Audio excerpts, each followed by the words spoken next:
लोकसभा श्रावस्ती। उत्तर प्रदेश की 80 सीटों में से एक श्रावस्ती लोकसभा सीट है। ये क्षेत्र यूपी के तराई इलाकों में शुमार किया जाता है। श्रावस्ती नेपाल से सटा जिला है और हिमालय की तलहटी में बसा हुआ है। बुद्ध की तपोस्थली के नाम से भी इसे जाना जाता है। यहाँ बौद्ध धर्म से जुड़े हुए कई दर्शनीय स्थल हैं। ये सीट साल 2008 में परिसीमन के बाद वजूद में आई थी। साल 2009 में पहली बार श्रावस्ती लोकसभा सीट पर चुनाव हुआ। पहले चुनाव में कांग्रेस के विनय कुमार पांडे ने इस सीट से जीत दर्ज की थी, जबकि साल 2014 का दूसरा चुनाव मोदी लहर बीजेपी के दद्दन मिश्रा यहां से जीते थे। साल 2019 के पिछले चुनाव में बीजेपी ने फिर से दद्दन मिश्रा पर दाव खेला था, लेकिन ये सीट बसपा के खाते में चली गई थी। इस बार यहां से बसपा के राम शिरोमणि वर्मा सांसद चुने गए। साल 2024 के चुनावी रण में फिर से प्रमुख सियासी दलों के रणबांकुरे ताल ठोक रहे हैं। आपको बता दें कि श्रावस्ती संसदीय सीट के तहत 5 विधानसभा सीटें आती हैं, जिनमें भिगना, श्रावस्ती, तुलसीपुर, गैसणी और बलरामपुर सुरक्षित शामिल है। श्रावस्ती जिले की भिगना और श्रावस्ती है, जबकि बलरामपुर जिले की तुलसीपुर, गैसणी और बलरामपुर सुरक्षित सीटें हैं।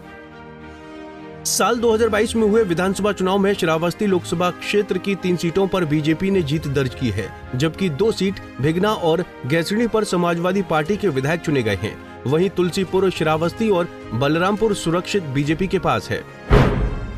आइए एक नजर साल 2019 में हुए लोकसभा चुनाव के आंकड़ों पर डालते हैं। कुल मतदाता 19,93,000, पुरुष मतदाताओं की संख्या 10,31,719, महिला मतदाताओं की संख्या 8,68,295, ट्रांसजेंडर वोटर 79। श्रावस्ती सीट पर साल 2019 के पिछले लोकसभा चुनाव पर नजर डालें तो इस सीट पर बसपा ने जीत दर्ज की थी। बसपा के राम शिरोमणि वर्मा ने बीजेपी के दद्दन मिश्रा को नजदीकी मुकाबले में हराया था। राम शिरोमणि वर्मा को कुल 4,41,771 वोट मिले थे, जबकि दूसरे नंबर पर दद्दन मिश्रा को 4,36,451 मत मिले थे। वहीं तीसरे नंबर पर कांग्रेस के धीरेन्द्र प्रताप सिंह रहे थे। धीरेन्द्र प्रताप सिंह को केवल 58,042 वोट पड़े थे। श्रावस्ती लोकसभा सीट पर साल 2014 में बीजेपी के दद्दन मिश्रा जीते थे।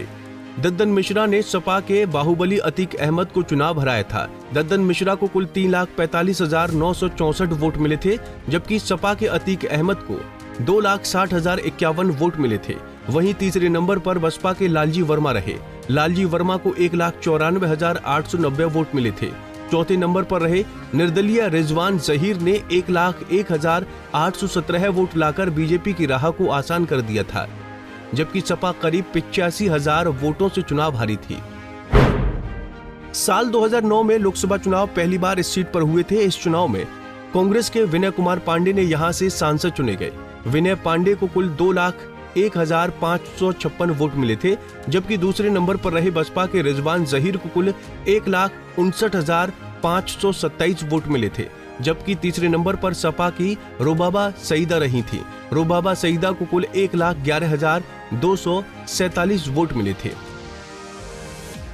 श्रावस्ती लोकसभा उत्तर प्रदेश की सीट नंबर 58 है। साल 2008 में परिसीमन के बाद ये सीट नई बनी थी। इस सीट पर पहला चुनाव साल 2009 में हुआ था और कांग्रेस यहां से जीती थी। अब तक महज 3 चुनाव इस सीट पर हुए हैं, जिसमें कांग्रेस, बीजेपी और बसपा ने एक बार जीत दर्ज की है, जबकि सपा का यहां पर अभी खाता नहीं खुला है। हालांकि 2 बार इस सीट पर चुनाव लड़ी सपा एक बार दूसरे और एक बार तीसरे स्थान पर रही है। अगर बात पिछले आम चुनाव की करें तो श्रावस्ती सीट पर बसपा ने कब्जा किया था। ये लोकसभा क्षेत्र ब्राह्मण, कुर्मी और मुस्लिम बहुल है। हालांकि दलित, ओबीसी और सवर्ण बिरादरी के अन्य मतदाता भी यहाँ पर निर्णायक हैं। अभी तक इस सीट पर पिछले 2 चुनाव में मोदी लहर का कोई खास असर नहीं दिखा है।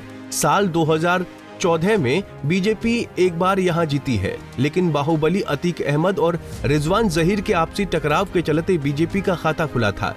अतीक की हार के अंतर से कहीं अधिक वोट निर्दलीय मैदान में उतरे रिजवान जहीर ने लिए थे, जो बीजेपी प्रत्याशी की जीत का आधार बने थे। आम चुनाव 2024 की जंग में श्रावस्ती सीट पर बीजेपी ने इस बार अपना उम्मीदवार बदल दिया है। बीजेपी ने इस बार दद्दन मिश्रा का टिकट काटकर नौकरशाह नृपेंद्र मिश्रा के बेटे साकेत मिश्रा को प्रत्याशी बनाया है, जबकि सपा बसपा ने अभी यहां पर प्रत्याशी को लेकर अपने पत्ते नहीं खोले हैं। हालांकि सूत्रों की माने तो सपा मजबूत कुर्मी चेहरे और बसपा चर्चित मुस्लिम पर दाव खेलने की इस सीट पर तैयारी कर रही है। ऐसे में यूपी का जो फिलहाल सियासी माहौल बना है, उससे उम्मीद है कि इस बार श्रावस्ती में मुकाबला कड़ा होगा। Bureau report, Punjab Kesari TV. हमसे जुड़े रहने के लिए हमारे YouTube चैनल को सब्सक्राइब करें और नई वीडियो की नोटिफिकेशन के लिए बेल आइकॉन को दबाएं।